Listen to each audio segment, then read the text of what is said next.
पुराने शहर में Sunni United forum of India के ज़ेर एहतमाम मरकजी मिलाद जुलूस के लिए इजलास मुनक्किद हुआ, जिसमें मौलाना सैयद अहमद अल हुसैनी, सैयद कादरी, मौलाना कबूल पाशा शुत्तारी और दीगर उलमाए कराम व मशाइखीन ने खिताब किया।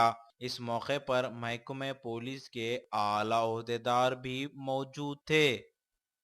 लोगों का एग्जाम हुआ करता था,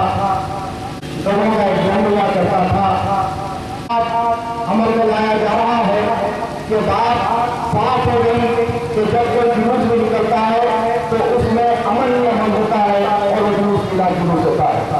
इंतजामिया में बेटा नहीं हो, लेकिन अल्हम्दुलिल्लाह ये जुलूस शुरू से ही इतना बाज़ाब्ता है और इतना अमल है कि इसमें और कोई मजीद मुशावरत की जरूरत नहीं है। ऐसा बिल्कुल सही गलत है।